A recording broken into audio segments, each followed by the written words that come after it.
changed about the band since your last year in 2010? Well, I think that we've gotten a lot tighter as a band and more comfortable on stage. And I think that we have a lot of new songs and we can play for a lot longer now.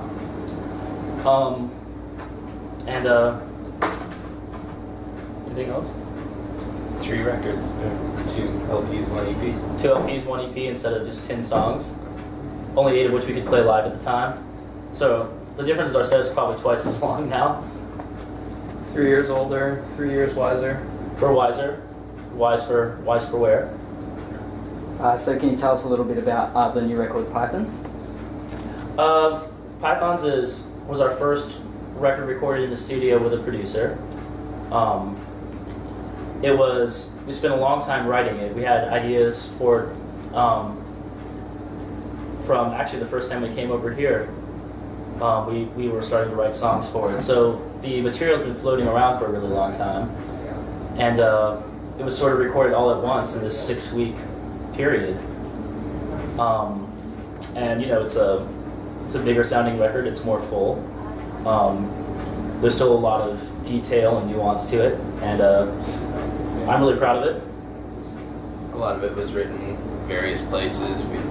We did a bulk of it at a practice space in our hometown in West Palm Beach together, but we also did several writing trips, one to Chicago, where we wrote a lot of songs, including Demon Dance for the record, in a freezing cold, about an hour outside of Chicago, in a snowstorm. So the record was produced by Gil Norton. What was it like to work with him? Anyone else? It was great working with Gil Norton. We actually, before going in to record about 6 months prior, we were on tour with the Pixies for about 2 weeks, which was an incredible experience of its own, and definitely hyped us up to work with someone like Gil too. It was definitely very different from anything we'd ever done. In some ways, it was a huge step out of our comfort zone, but that can also keep things exciting and Our first time yield very working positive results. producer. Yeah. So with the first one being done basically by yourselves, was there much difference in the way you went about putting together the record? Yeah, I'd say the process was definitely different because, you know, when you introduce studio time into a mix, everything kind of changes.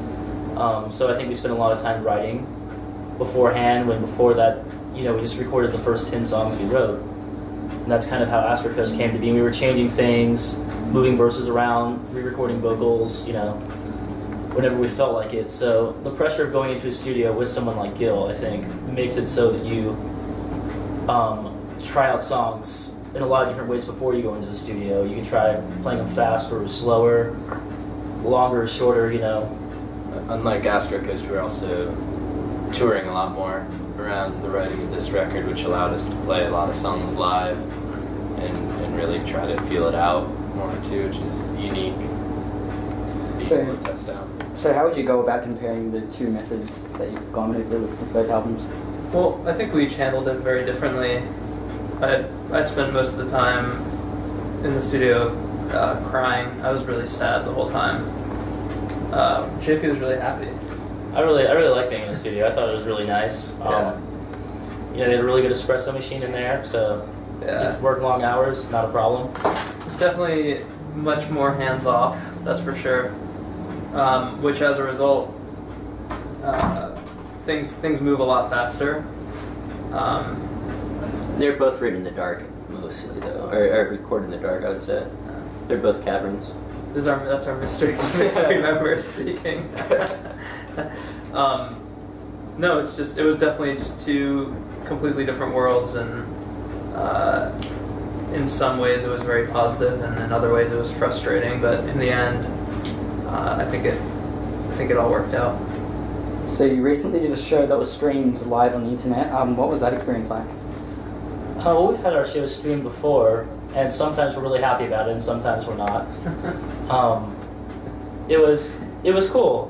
We really didn't know what to expect when we played. I assume you're talking about the show in Los Angeles? Yeah. Yeah.